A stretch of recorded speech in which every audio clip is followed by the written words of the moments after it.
So good afternoon, everyone. My name is Nanjiang. I'm a program director here at IS Division for the SET-C program. It is my great pleasure today to introduce Jules Polonetsky. Jules is the Chief Executive Officer for the Future Privacy Forum, a non-profit organization which is one of the leading think tanks that serves as a catalyst for privacy leadership and scholarship, advancing principled data practices in support of emerging technologies. So FPF is supported by the chief privacy officers of over 110 leading companies and also advisory board and other partner nonprofit agencies. And the current focus of FPF include big data, mobile location apps, IoT, wearable devices, etc. So Jules has extensive experience related to privacy. Jules served as the chief privacy officer of AOL and also of DoubleClick. So he also served as a state legislator for the state of New York and as the Consumer Affairs Commissioner for New York City. So with such a wonderful set of experience related to privacy and with the interesting work that Future Privacy Forum does, let's welcome Jules for his interesting talk today. Thank you. Thanks, Nan, and thanks to the folks at NSF, both for support and time today and the chance to address you and the audience online. Let's jump in because we've got a ton of material here to cover. I think very often the watch talks go very deep by having an academic who's focused on deep research into a specific area of policy or privacy or security. And what I'm going to do here is a little bit different. I'm going to touch a whole range of areas, deal with both the opportunities that data is creating in those areas, the risks, and then how those risks are compounding, and perhaps paths in each of these areas for solutions. So no surprise, I think, to many of you that all of these exciting technologies, whether it's big data research, whether it's wearables, whether it's connected cars, whether it's social media, smart home, every day reading about advances in surveillance that enable both the ability to keep our company safer as well as pressures on civil liberties concerns. It's a incredibly frothy environment for people who live at the intersection of new technologies that are often disrupting social norms. And some of that disruption is needed because sometimes society's got to take a look and say, what are we doing here? And sometimes it's disruption that prevents advances, prevents serious solutions from moving forward. The Snowden revelations obviously ratcheted up the attention. There obviously has long been a community worried about, government surveillance and worried about, therefore, data being collected that could be used in ways that they worry will erode civil liberties. I'd say the Snowden environment took that from the real career civil libertarians to general population. And I would say perhaps the current political climate wherever one is on the political spectrum is putting, again, some of those issues on an even broader audience so that folks who perhaps never thought about privacy or government access to data are following very carefully and being very interested in understanding, well, wait a second, what would my obligation be as a school to hand over data? What about what happens at the borders, right? Every one of these issues, which obviously are sort of bigger, broader political and social battles, are pulling data and privacy more and more from sort of insider conversations, academic conversations. I remember when I became the chief privacy officer at AOL and I'd maybe meet somebody at a cocktail party. What do you do? I said, oh, well, I'm the chief privacy officer. And they said, you mean you fight spam? Parental controls, right? And if I said, no, I'm charged with making sure that the company uses data in a responsible way, they kind of, that doesn't sound so interesting. And today, you don't need to be an insider expert. Right now, anyone says, I work in privacy, wait, what do you think about this? Or what happened on Facebook here? Or, is my wearable really, this has become nighttime TV and popular culture. And that's great because our populace is more aware, but it also makes decisions that might need care and thought subject to the nightly news or the next scandal. So not always the best policy environment for long-term decisions. Much of the debate for some of my career, besides the surveillance and NSA issues, has been around, are companies making marketing use of this data in some bad way? Am I being tracked online? And dealing with those issues at one point was very cabined. Today, it's hard to deal with those issues in a cabined way because some of those same challenges, is that data really de-identified when I'm tracked, are also issues now that make us debate whether big data databases, whether student data databases, whether health databases, is that going to be used by some company for marketing? Well, no, we want it for healthcare research. Yes, but marketing. And doesn't the company that does that research, whether it's a pharma company or Google, also play a role in marketing, right? And so sometimes for fear of behavioral advertising, as much as, yes, there's a lot to debate there, but for fear of, a targeted ad, we maybe don't have any advance in a sector of healthcare research or another sector where researchers with the most, moral convictions struggle because somebody else might use that same sort of data in different ways. So it's becoming increasingly complicated. Let me give a bit of an aside because I find that having spent some part of my career in the advertising and marketing side of the world, some folks say, well, let's just stop all that tracking then, because I'm an academic researcher. I'm solving problems. I've got an IRB. I'm in an academic environment. You can trust me. I've got morals. Why can't we just stop all that, tracking? And I think understanding a bit of the ecosystem a little bit from a high level is helpful so that one sees the drives, because many of the technologies, frankly, end up being very similar. So I imagine if I asked many of you to name a TV commercial that you remember for maybe even childhood, you would say Mikey Likes It, Oscar Mayer Wiener, Maxwell House, Good to the Last Drop, something. We all have sort of something that's been emblazoned into our memory, let alone the Super Bowl commercials, right? There are commercials that, because of the sound and the richness and the attention, really give you an impression. Can you name me a good banner ad? Did you see anything really interesting in your life that you can tell me, yeah. Well, you probably can tell me that one popped up and, got in your way when you were trying to access content, right? Well, of course, those are also supporting all of that online content. So why is anyone paying money for banner ads when none of you are like, yeah, well, that one, I remember that. That made me go out and open up an E-Trade account, right? They do work, of course, and they work because the companies that are buying and selling and hosting them, and again, we're talking about supporting the news media today, something that I think, we all recognize having a healthy publisher ecosystem when most folks are getting their news online and having sources that have reporters who get paid, who do investigative work, wherever you are, again, on the political spectrum. Hopefully you see some good reporters and some good version of real news somewhere, and typically they're supported in some significant part by this online activity. So how do we know whether those work? We know those work because there are companies measuring and tracking. Why can't we just have those Nielsen boxes? Well, that works for TV because millions of us were tuning in to watch many of those shows. And it would work probably for Facebook or Google or the biggest sites. But the rest of the world is spread over millions and millions, thousands and thousands of niche sites that would never show up on that online Nielsen family box. And so by that precise measurability, not only did you see it, but 2 months later, whether you clicked or not, you showed up and you purchased. So when the world was simple, when the world was websites and cookies, things made sense. But then they became mobile, and the Safari browser blocks third-party cookies by default.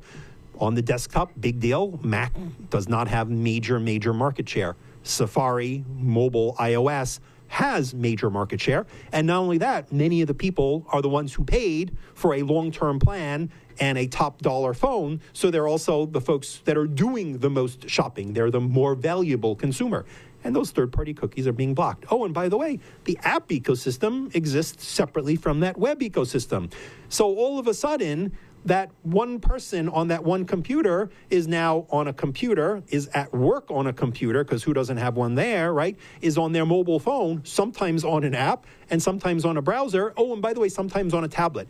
You just splintered. The marketer is, wait a second, where'd the people go? That one identity has been split across all these different places. And so by aggressively working to link you up across all of those places, using your home Wi-Fi, using cookies, using device fingerprinting, using all the different methodologies that are available, boom, we have this massive economic force. I must link you up and have an identity for you across now to your TV as well, since that's now a web-based and a mobile tracking tool. We have these even more challenging forces. Okay, so that's why some of this isn't going to easily stop, and why figuring out how to manage these sort of big competing economic forces that are driving privacy and tracking in different ways, right? And now, of course, it's toys in my home, and artificial intelligence and smarter toys in my home, and data that was once in my home, which has very different legal protections when it's not in my home, right? We have, as privacy experts know, the third-party doctrine. Things in your home are protected in a real serious constitutional manner. Data you have given to someone else, like the cloud, has a different sort of legal protection, often more limited in terms of whether or not it needs to be handed over to law enforcement. And so now information about my home and my bedroom and what my kids say is available. And whether and how the legal protections still apply or not ends up being a challenge. Our smart home assistants, right? One of the challenges with some of these smart home assistants, for instance, is helping the critics of the world understand how to put these in the appropriate box and understand the different privacy consequences of each. So you've probably continued to hear the Alexa and the Google Home called always-on devices. And what we've been arguing is there are always-on things in my home. There may be a security camera, which is always on, or a Wi-Fi connected baby monitor that can be accessed remotely, which is always on. And we should understand that, right? I should know if I walk into your house or someone's house that my data is being transmitted. Somebody may be peering in on us.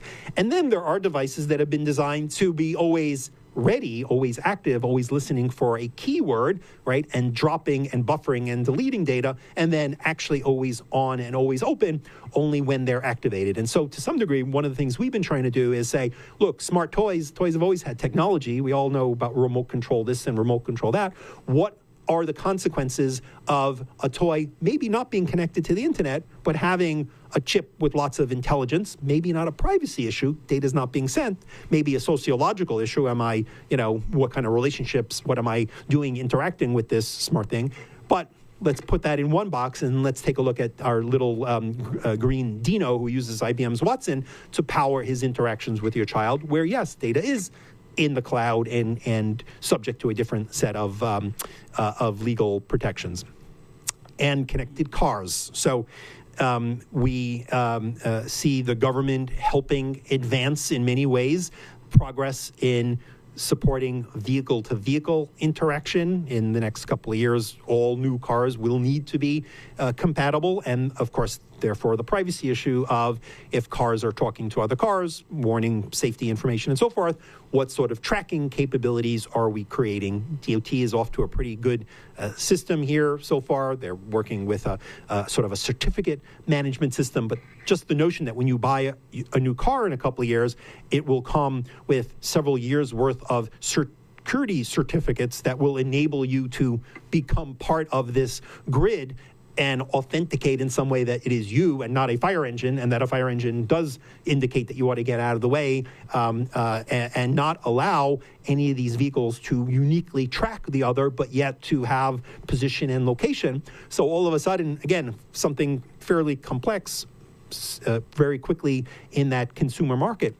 How do we explain to consumers who go shopping for a vehicle who never thought about data before, they're still trying to figure out website privacy policies, that there is a vehicle that now has biometric data, that has location information, that has behavioral information, and there's decisions you may want to make about which vehicle and what the policies are.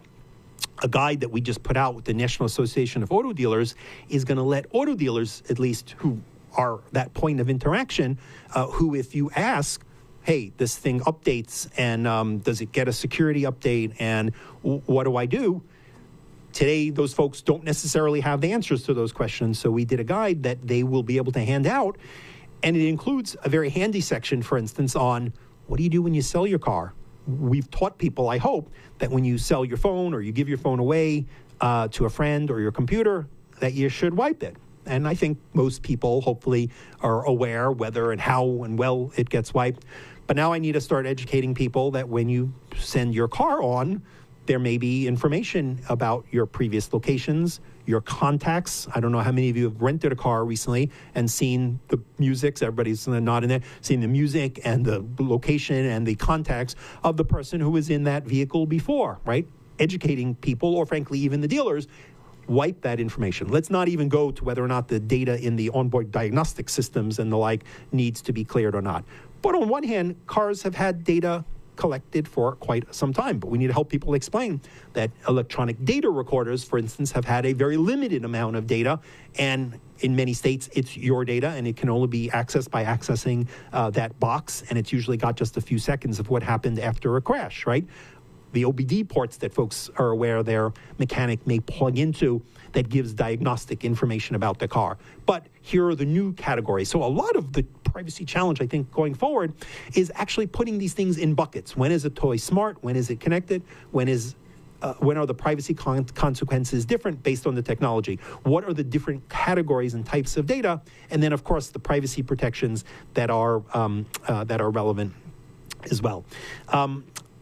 So I've always been unhappy with Google Glass because I wear glasses, and I'm like, didn't someone design this to fit over people's glasses? And then eventually they came up with a way to do so. But I think we all remember the flap and the public reaction that came along with that. But did anybody read about the Snapchat glasses? They're out. I have a pair. I was going to wear them, but again, I got to put them over my glasses.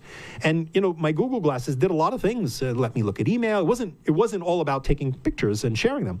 This is just designed to instantly share the most sensitive thing that we were worrying about, and nobody's upset about it. In fact, we're running to try to get them at different vending machines that pop up and so forth. We had to, go to New York to get a pair of ours. And so it's interesting to see how quickly the social norms based on just timing and introduction completely flip from, oh my God, don't be a Google Glass person to, oh, look at that, Snapchat. One of the challenges I think that we see with wearables is one that I think cuts across many areas. So health data, I think we all know, is protected when it's medical information collected in the context of being shared with your doctor or an insurer. It's protected by law. It comes with the protections of HIPAA. And then we have the kind of data that probably can reveal significant health information about me, but it's a wearable, and it's not necessarily usually provided to me by my doctor. So are the rules the same as the online advertising rules, where we're tracking the websites you go to and the data is shared and ads are provided based on the sites you go to, right? Make sure you don't misrepresent what you do so that you're not deceptive, but otherwise there isn't, at least in the US, a restriction unless it's kids data. On the other hand, it's not medical data, but what rules do we need in place that would have companies or researchers who presumably can see great value in learning whether or not you can predict that someone's coming down with a particular illness based on their movements? And then ethically, what obligation does a Fitbit or somebody who has this data and perhaps knows that you fell or knows that you are exhibiting some sort of symptoms, should they reach out to you and say, hey, Mike from Fitbit here, want to talk to you about the details we're able to learn? Or is it unethical to not tell me that I could go to the doctor and save my life? Interesting researcher using Microsoft Bing search data did some really creative work at predicting pancreatic cancer, I think it was, and obviously real terrible cancer where often not discovered until it's far too late. And there were search queries that ended up correlating in his research with people who actually were diagnosed. So certain searches and certain patterns of searches over time had a high correlation. So what do I do if I'm Bing or another search engine, and some number of people are presumably exhibiting that search behavior? Imagine your reaction if you got a pop-up suddenly saying, "Hey, hi, this is Bing or Google or Yahoo. Based on your last, 86 searches, we advise you seek immediate medical attention. Can't tell you what, but please share the right. What do you do? On the other hand, do you not do when you perhaps can save lives?" And so dealing with some of these questions, frankly, is creating quite a challenge. And is it a privacy issue? It is, right? But increasingly, many of the issues that we see debated as privacy issues are far more ethics and power and discrimination than they are necessarily privacy. Obviously, the data is where it is already, and research, not a huge surprise that somebody might be doing research. The question is, what and where do I do? The other challenge we have is public spaces, right? Many of us, certainly companies in industry or government, you're in public. What kind of privacy do you expect in public? People see you. Well, most of us, other than the celebrity or two among us, have had a lot of obscurity, at least in public. Unless you're near your home or near your workplace, you walk around somewhere, you go to a protest, you go somewhere unfamiliar, nobody's really paying attention to the fact that it is you. And unless there's some great tragedy and people are pulling, video cameras, you're pretty private in public. You've had some real benefit to the fact that it wasn't easy to link you, track you, identify you. But today, whether it's concerns about drones, whether it's the fact that your phone can be tracked, not just by your carrier, but by many of the stores or malls or other places you interact with, whether it's your wearable, whether it is facial recognition, that zone of not being obscure for almost any of us is increasingly being wiped away. And how do we deal with that legally when I used to have no need for protection because I was somewhat anonymous? How do we give you that back? How do we say, without violating the First Amendment, because reporters might want to, follow you, when can we give you in any legal, or is it just going to be a technical solution, any semblance of don't really do things that could be correlated with me? And what if it's just for marketing? Well, do we trust that marketing won't be used in a discriminatory way or not? The companies, we talked about that marketing loop, they now want to know whether that banner ad, which maybe brought you to a site 2 weeks later, which maybe you used on your mobile phone, did you physically walk into the store? And since there's a Wi-Fi network or a beacon or an app, closing that loop is today feasible. And increasingly, the frontier of sort of digital marketing is this user who was sitting at this device is, I don't know your name, but yes, is certainly identified as this person who walked in, who transacted, who looked in the window, right? How do we deal with the fact that those links are being made because of that technical drive to close that loop? And because of the valuable research as well, right? Again, I think for many years, people really looked at well, that's marketing, I'm doing research. Again, understanding how people move around spaces for emergencies, for urban planning, for smart city, ends up being sometimes the same companies and very often the same set of technologies. And so what choices are appropriate, or what sort of process does a city or a city vendor or a marketing company go through to deal with some of these decisions? For a long time, people in the big data world and the privacy world talked about the clash between big data and privacy. Folks in privacy world, as you may know, think about privacy in terms of the FIPS, the globally accepted privacy principles that have been the basis of privacy law in most countries. Many of the European countries who've built detailed legal regimes around the FIPS look askance at the U.S. I remind them that the foundation of these FIPS was actually the Privacy Act and the U.S. HHS Commission that helped formulate these principles. We applied them to the government. We didn't apply them broadly to the consumer sector. But in any case, with or without law, these concepts of data minimization, of specifying your purpose, right, of limiting your use.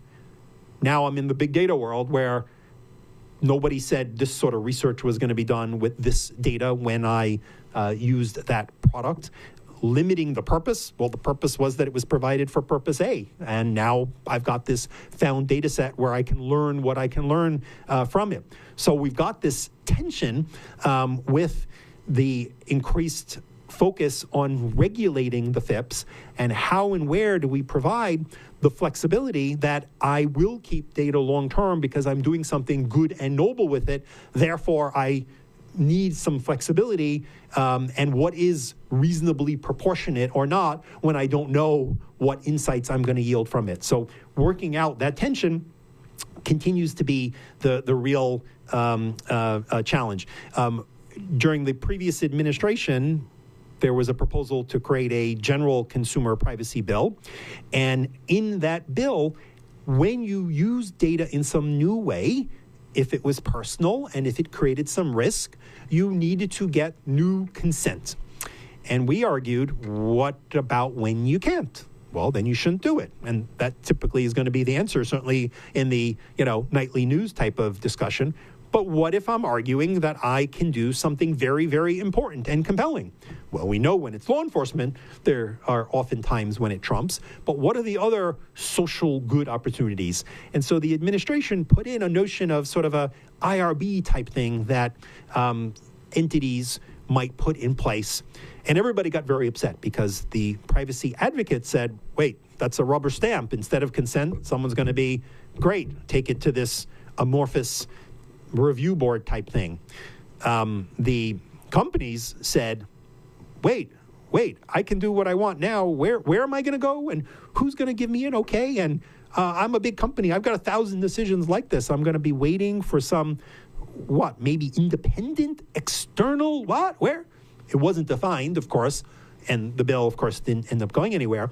But the Europeans now are figuring this out since they've put in place a comprehensive new global data privacy regulation, which goes into effect May of 2018, and deals with this challenge of how research data should be treated. So I won't go into it with detail here, but for those of you who it's relevant, there's an extensive sort of structure for how research data does or doesn't need consent, and what limits there are, and what controls are in place. And so how that's worked out will either be great because it'll support trust and it'll allow data research. I'm following the law, so yes, you can share data with me. Or if interpreted awkwardly or narrowly, will indeed be an impediment that I think will make it very hard for our European colleagues or anyone using data from Europe from being able to execute on some of those research objectives.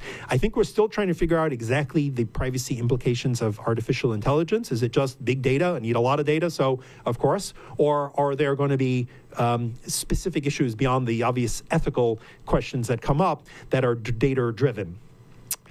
The civil rights community has not traditionally been deeply involved in the digital privacy questions. Certainly they've cared about privacy, searches, borders, a whole range of surveillance issues, but they haven't traditionally been deeply involved in many of the digital privacy questions. However, in the last couple of years, those communities have seen how data can be used not only to detect discrimination, which is how they typically looked at data. That's how we saw that perhaps separate but equal wasn't really equal. We had data that showed that different populations weren't being well served and that there were racial or ethnic correlations. But today, the concerns that somehow the legal protections that we have in place might be bypassed because, well, we don't even know. The algorithm is doing it, and sure enough, because of some unknown criteria, there's an impact on one protected class or another. So none of us certainly want to see that happening. Is it only legally protected areas that we're worried about? There are plenty of areas where discrimination is not illegal, where we make distinctions between people for all sorts of reasons. Well, marketing the right kind of sports car to the people who we know buy that. Nobody gets upset about that. But marketing products that perhaps don't give discounts or don't make opportunities available. So many of the leading foundations and many of the civil rights groups who focus on that see data as power. And this is how government or big corporations use data to get their objectives done through the population. So a whole new important constituency, I'd argue, because, again, their views are a bit balanced. Sometimes some of us in the privacy community worry primarily about privacy and don't know or appreciate maybe what some researcher wants to do with the data, or that's not our job. Our job is the privacy part, right? The civil rights community, I think, is a really important addition because they get the value of data to identify problems, right? The civil rights community cares about whether our schools perform well. Don't we need the data to prove that? On the other hand, the risks of having maybe a national student database and what could happen are also compelling. And so I think very healthy to have folks who are ultimately conflicted. I always say to folks who say to us, wait, you have industry support, you have foundation support, academic support, you're conflicted. I'm like, exactly. If conflicted means truly appreciating and being beholden to a range of competing objectives so that they're there and they're on the table and that you somehow figure out how to reconcile or resolve those objectives is hopefully where good digital privacy policymaking should go. One of the biggest challenges, I think, for many of us in the privacy world is if we haven't agreed on what we're protecting, personal information, then how do we have any conversation beyond that? And we still don't seem to agree, whether it's different definitions in the law or whether it's the incredible debate that exists around what is actually adequately de-identified. I like to characterize the debate as between perhaps the computer science community, where if I show you that a voting machine can be hacked, as removed or theoretical or maybe it takes a lot of effort, you just showed me that there's a real challenge, right, to the integrity of a system. So I deal with a security threat in a way that is fairly rigorous. How do I deal with a small threat of privacy re-identification? If I come to this from a computer security point of view, if I've shown you that some small number of people in a database can be re-identified, well, you've got to deal with that. If I'm someone who's lived in the world of healthcare research for the past X number of years, I say there's a very small risk. I'm not making this database public. Well, it could be breached, yes, but I have controls in place. Doesn't that matter? Well, from a computer science side, maybe it doesn't. If it can be, there will be a breach. Is this mathematically defensible? Or what is the appropriate role for controls, for legal standards, for administrative standards? So the debate in this area is vigorous between the folks who are advancing the technical measures that hopefully one day will be scalable and able to be used for a range of situations. And then the folks who, I guess, live in sort of today's world where, no, there isn't necessarily a solution for many of the things that people are doing with data. And yes, I want to rely on controls, and I have some evidence that those controls have minimized that risk. So swirl that has made it a real challenge for the non-expert who simply wants to do research with data and wants to represent that they have de-identified it so that they don't have to worry about privacy concerns. So the topic of this talk, of course, was industry leaders and academic privacy researchers, adversaries or partners. So let's lay out some of the status quo. So today, a good amount of privacy research is focused on the threats that we have described. people being tracked, government can get it, companies can get it, bad things can happen. How can technical solutions, how can academic solutions prevent those challenges and those abuses? And that's critical, and it's important, and certainly will continue. Less privacy research, I would argue, is aimed at, look, there are objectives that sometimes they're advertising, sometimes they're research, sometimes they're smart cities, sometimes they're student data. They're this vast set of reasons, some you may love, some you may like, some you may think are critical, that do depend on data. How can solutions be put in place that help advance those objectives while eliminating or minimizing the privacy risk? That's, I think, the challenge for those of us who are optimists about tech and data, and who want to, and who believe that more good than bad is going to come of this. How do we support that good? Let's do that adversarial stuff because somebody wants to block those ads, and no one's going to change those minds. But how do we enable some of these ecosystems to achieve their objectives by working collaboratively to advance some of those solutions? So the National Privacy Research Priorities, I thought, laid out a real cohesive set of thinking. For those who are in the room, I know are well familiar, but for those who are watching, this was an effort by agencies across the government to take a look at the different efforts to support privacy research that occur at a whole range of agencies, from NSF to NIST to DHS and others, assess and see if there was an effective way to do an even better job by having a strategy that could help researchers and organizations and agencies focus on some of those top priorities.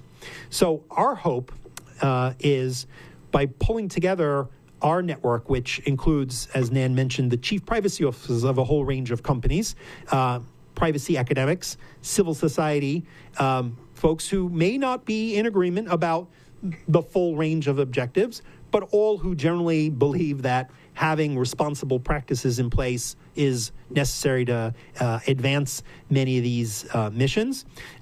So our hope is that by stirring that pot, by bringing those chief privacy officers who are busy, who are dealing with day-to-day data breaches, who are dealing with day-to-day, hey, you thought the SNAP classes are cool, here's how we're going to track, people's eyeballs in this new way. Wait a second, we can't do that, or we can if we get the permission, or here's what that permission needs to look like, or here's how we comply with that European law. Not a huge amount of bandwidth to peruse the computer science literature, to read the latest law review. How do we bring to their attention the places where there is research that they could use, that they could bring into their companies, that would support their objectives in a way that minimizes or averts privacy risk?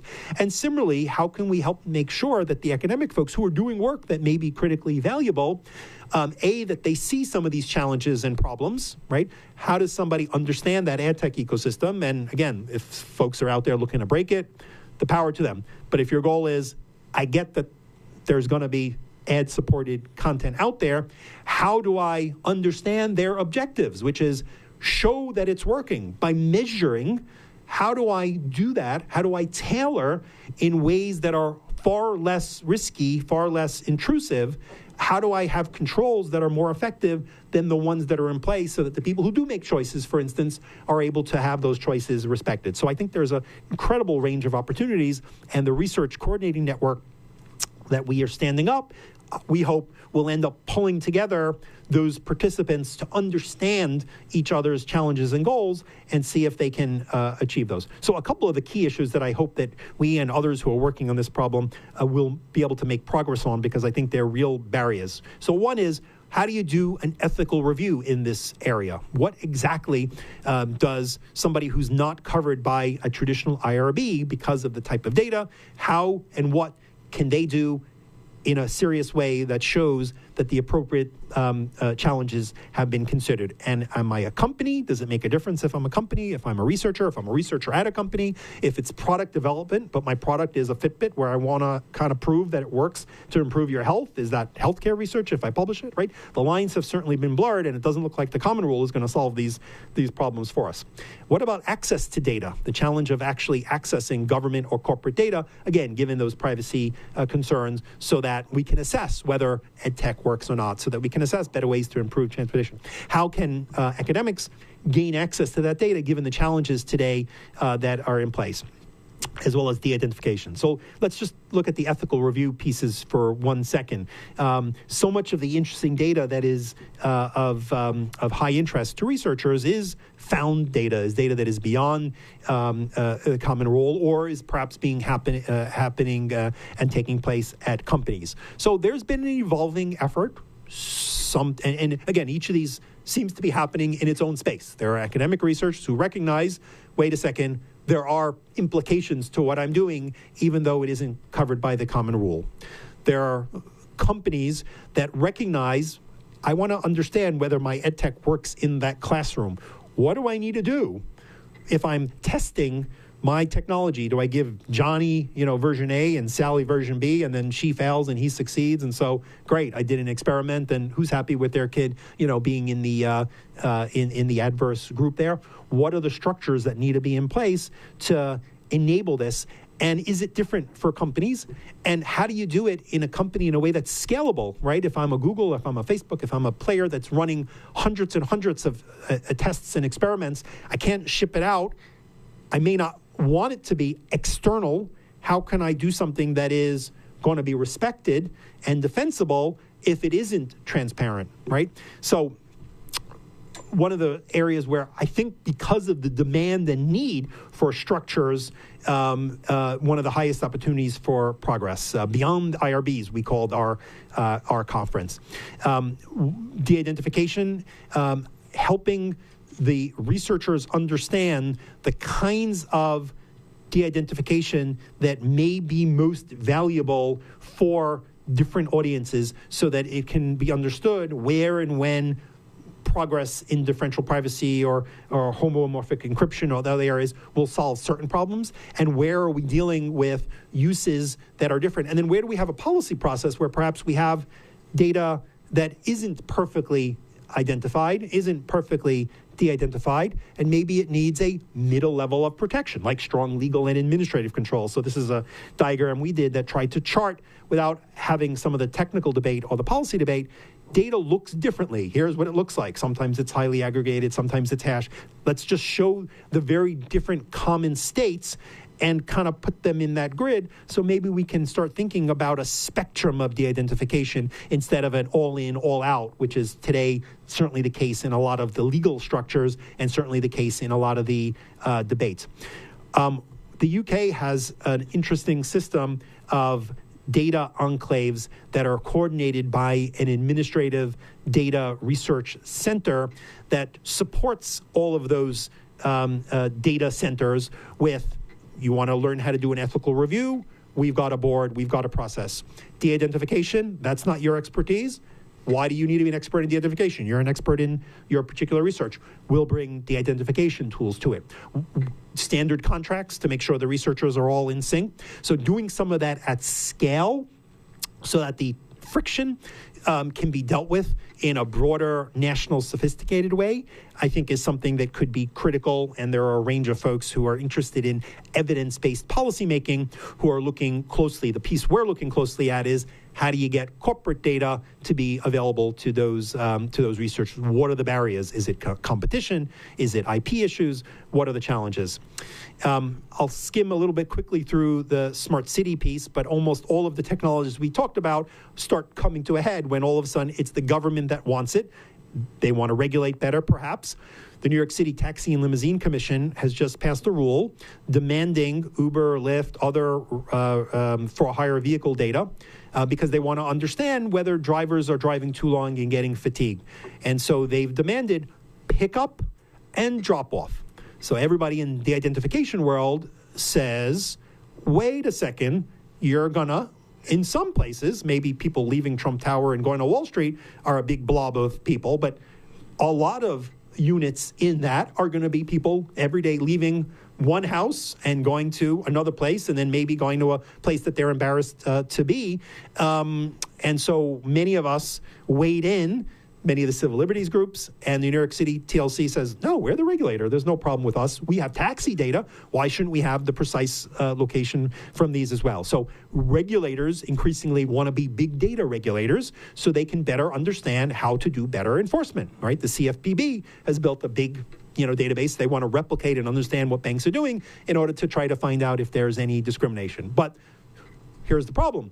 Once one regulator has the data, law enforcement agencies, other agencies, Freedom of Information Act requests, open data requirements, hard to cabin that data and say, okay, it's just going to be used for that narrow set of purposes. And so major tensions. At the same time, we obviously want data being available so cities can do smarter planning and understand traffic flows and understand how to optimize for the environment and so on and so forth.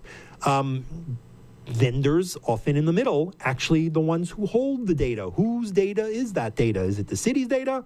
Well, the vendors want to improve their products across many cities. So almost every one of these issues, tracking phones, tracking cars, sensors in your home, sensors out of your home, and now I've intersected it with the public space. What business do you have? You're in public. Well, and now I've got the government actor. So really critical, but again, you can't see effective progress. And we've already seen projects around the country where because of a blow up, the lights are going to be tracking me, where, the goals of different city CIOs have been hampered by some of the backlash, and perhaps doing more to understand the identification. Well, just tracking phones. We don't have anybody's names. Okay. Please understand, there's a lot of school of thought that does believe that that is identifiable. You need to understand how you're going to address that. Do you give people a choice to opt out or not, right? Does the city give me an opt-out button the way a website can or should? So a lot of these are really at the edge. Student data, I think we touched on. I'll just mention that sometimes some of the solutions are as much policy and commitment as they are technology. We saw a lot of the flap around concerns around the use of student data, and many folks were worried about things that were clearly illegal. It was clearly not legal for a school or a vendor to sell your kids' data just because you're using their product. Well, technically, the school is not allowed to sell the data, and the school should be binding the vendor. But if you don't think the school has a good contract, maybe because the vendor said, here, sign this, we don't negotiate it, or maybe because there wasn't anybody with the expertise to negotiate the niceties of exactly what could or couldn't be used, don't worry, only anonymous data. Well, now you can maybe track my kid, right? We got what are almost 350 companies to sign an enforceable commitment, enforceable because the FTC is able to bring actions against companies that make commitments either in a privacy policy or in a public statement or some way where they say, I do or don't do this. That becomes the law of the land. So passing the student privacy law was probably a big challenge, but getting several hundred companies to say, I don't sell your kids' data or use it any way beyond I've been authorized by the contract. Not a huge stretch. Believe me, it was a huge stretch. We still have the scars from negotiating that, but getting those 10 simple principles out there has been incredibly helpful, and a lot of schools now say, why aren't you on that? No, doesn't cover everything, but why aren't you at least signing that? Is there something there you don't do? What do you do that is barred in that type of thing? So sometimes a quick policy solution can end up being very practical for trust. Okay, I see I've gone into the question period, so I will simply jump to this slide here and maybe just talk about the value of having the advocacy community, in the room when products are developed, having the academic community in the room when products are developed. When we saw the Amazon Echo early on, one of the questions that came up in the group that we had assembled to give some feedback that included advocates and academics, we said, hey, Alexa, what's your privacy policy? Because it talks, right? And it didn't have a good answer. And the Amazon folks went back and said, okay, we'll come back to you. They came back a little while later, and I said, great, now it's going to read the privacy policy? They said, well, eventually we'll do that, but we actually want to serve people. And so we went to our product folks, and they said, we don't have a lot of people saying, what's your privacy policy? I'm like, what, so you didn't do it? They said, no, we have it answering things that people are actually asking. They said, ask it, Alexa, are you spying on me? And if you ask Alexa, are you spying on me? It gives you a very nice answer. It explains that no, it has a wake word and it only keeps data and then it deletes it. And only when the blue light goes on, then data is sent and you can go read the full privacy policy here and there. And so getting in at the right time sometimes with sort of a, hey, why not that, can end up being a real win-win and lead to interesting solutions for the public. So with that, I will close and would love to take questions on any of those or anything else in the consumer privacy part of the world. We don't do a lot of the battling with the NSA and the government surveillance piece. We leave that to the ACLU and some of the groups that have great expertise. Our focus is how do we work with researchers, with companies, with folks that are using individual consumer data, hopefully for useful things. You can debate how useful you think marketing is, but certainly lots of other useful things, hopefully most of us see as valuable and improving, the quality of life and the quality of our cities, and how can we shape practices, compromise in a, what I hope is a not compromising way, but a positive way. So love to take any questions and appreciate you all listening.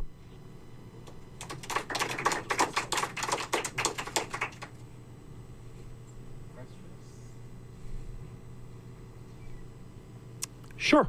You opened this with the notion of social norms, probably one of the harder concepts in this to wrestle with. We typically use the legal system to adjudicate that and through case law establish what is a formal social norm. Are you advocating going some different way here with your administrative practices, or are we going to rely on this historic legalism to deal with? Yeah, so co-author and I, Omer Cheney, wrote a paper in the Yale Journal of Law and Technology called A Theory of Creepy.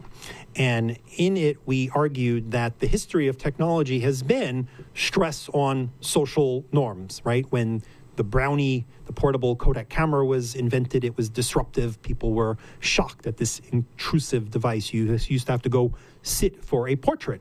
The notion that someone could snap your image, right? So offended Justice Brandeis. I recall that there were laws proposed banning Kodakers from public parks in Washington. And then we kind of adjusted to the fact that there are cameras in public and you shouldn't do, rude things. And then along comes that Google Glass and, whoa, wait a second. My gym has a sign reminding people that they should not be taking their cell phone out in the locker room because there's a camera there. But most of us, are checking our email. It's been in the locker. We exercised for 45 minutes. Maybe we missed an important mail, and you're taking out a high-resolution camera that's connected to the internet while someone's sitting naked, 2 feet away from you, right? And so there's continually that sort of challenge of disruption and then catch up. And some of us catch up quickly because we're tuned in. And then some of us, we're still typing in all caps and, we need to adjust. I remember talking to my son and giving him some lesson when he was a young kid. He had been going around his class saying, hey, are you going to that kid's birthday party? Are you going? And I said, hey, maybe not everybody was invited. So you could be, embarrassing them. You need to, be diplomatic. And he was 5 or 6. He didn't get it. That evening, I was on Facebook and I noticed that there were a bunch of people on my block going to the birthday party of a guy down the block. And I'm thinking, I know that guy. Did they know him better than me? How come I'm not invited to that party? They're adults, but none of them were thinking twice. Hey, they're at their pal's party. Take a picture. Nobody was thinking, wait, who's the audience? And is there anybody here who might be excluded, right? And then today, my son tells me that he has a streak with one of his pals on Snapchat, and they send a dark screen to each other, back and forth. And I'm like, why are you sending a blank screen? And he's like, it's a thing, Dad. And I'm like, I don't know, right? The norms are moving, and we're all catching up. So I think what ends up happening typically, or at least in the ideal world, is that law, the first time we say, wait a second, Google Glass, do I need a law? Hold on. There are challenges of cameras in public spaces. Let's figure out whether we need a law or whether norms, which in large part help us behave well and give us a little bit of leeway so that some of the sloppier of us, or when I have a valid good purpose because there's an emergency or I'm doing research, well, there's perhaps room to broaden the norm. So I think there is a place for a law, and the challenge is when and where, and can you do it in a clear enough way that you don't create unintended consequences. There is a place for self-regulation. We do a lot of self-regulation. You cannot imagine the negotiating. I said, wait, we could update this if we needed to. So no, once I've agreed to it, and indeed that student privacy pledge, the Attorney General of Missouri has brought complaints against some companies for violating our pledge. And so the fact that companies were like, well, wait a second, hey, it's just self-regulation, but it's going to be enforced against me. You created a norm that I'm legally accountable for.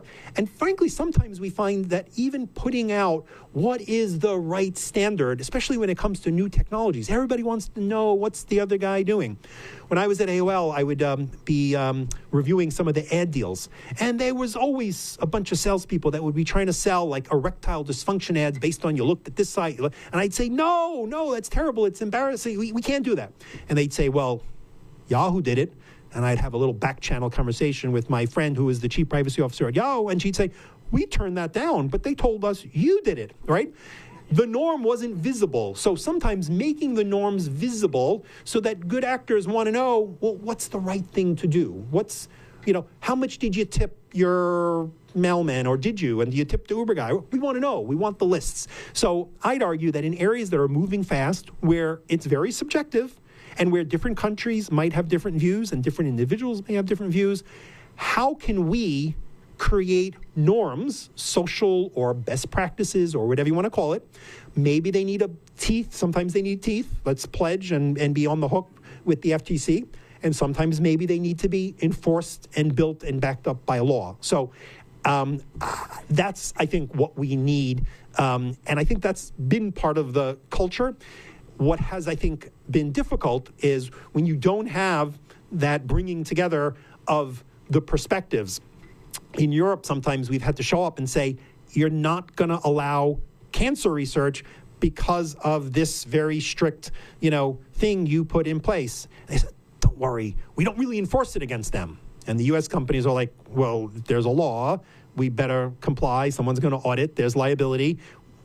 Don't worry, there's an environment where there's some level of discretion and regulators understand. And so you need to adapt to the fact that there are different regulatory, sometimes, environments that set norms. Anyway, I hope that's a general response. Yes? So I wanted to ask a question. You talked about the importance of getting academics involved, preferably early on in the design process of products and so one thing you run into, talked about civil liberties issues and having bias baked into algorithms. Machine learning algorithms are trained on data with bias, which is included in the algorithm that reproduces that bias in very problematic ways. But of course, those algorithms are also often how these companies are making their profit, right? Their algorithms are just a little bit more effective than their neighbors. So those aren't necessarily things that they want to share. So, and of course, academics don't want their work that they can publish. So, what's been your thought for giving those academics those works?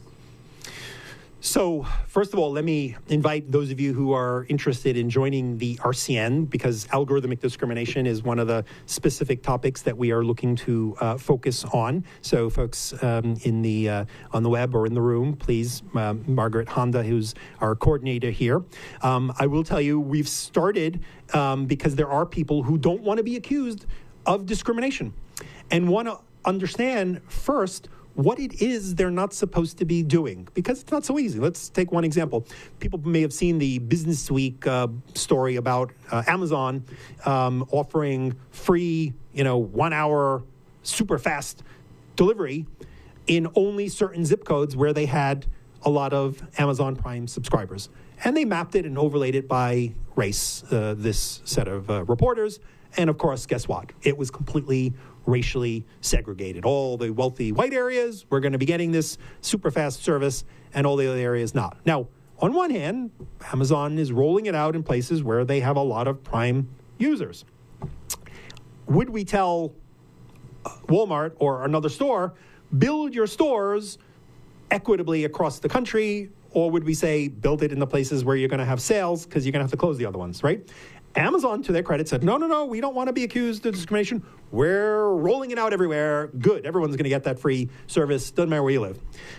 I was a state legislator and I represented a very diverse area. And I remember thinking, and we like Amazon now, I'm like, hey, you were putting my bookstores out of business.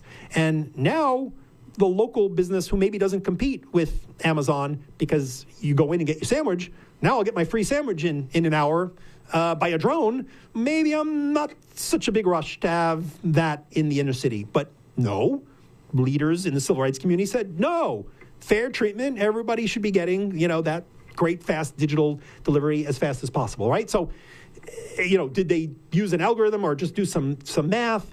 Should they not do what they were even doing at the end of the day? So we started by pulling a diverse collection of people in the room. We said, hey, Facebook, you're being criticized for allowing people to offer housing ads based on race. There might be some good reason. You might be trying to be inclusive and you're reaching one audience with an ad that looks like them, another audience you're excluding and offering with an ad that looks like them. Or maybe people are doing something discriminatory, right? So we pulled together Axiom, a data broker, and Amazon and Google, and then some of the civil rights folks, right? And then some of the academics. And we said, do we first agree on what we are protecting? Is it only legal discrimination, where we know there are laws against using data to have a discriminatory outcome on housing and on employment? Are we also talking about marketing different products to different people? Sometimes that's fine, sometimes it's not. So we've begun that process. We're doing another one with much more of the advocacy community at RightsCon. And so we try to first figure out, what are we actually arguing about? And then, okay, if we all agree that that's what we want to prevent, what are the different tools that are available? So, I agree there are certainly companies that will see privacy research as adversarial because, hey, you aren't going to let me do what I want to do. And we hear that sometimes. But I also think there are a lot of folks using data in really robust ways, and they don't want to be in the headlines day after day, being sued, being criticized, dealing with strict, regulation. And so moving forward in a way that's more transparent and working through and maybe disagreeing in certain areas, but at least not falling into the obvious areas where you're going to be criticized. I think there's a lot of room for progress. I agree. There'll be some actors who don't want to participate. MasterCard is trying to serve the underbanked, right? They're doing research to understand, how do I help somebody who's poor, who's in a minority group? I'm going to be talking about offering them credit. I better do this in a way that shows I've taken input from the appropriate communities and I've looked at my technology to make sure I'm not causing more harm than good. The development agencies around the world, right, have deep desires to, give identity to folks in India. But boy, look at the privacy implications that come with everybody being assigned a biometric. So I think the forces to press this and get it right are too strong, and the outliers, I think, don't need to be the ones who hold back the conversation. Dan, are we at time? I think we are. So. Continue the question and answers, but I guess it's already past one. So great. Great. Thank you all. And again, an invitation to join the RCN information at our website, or if you're in the room, Margaret Honda in the back.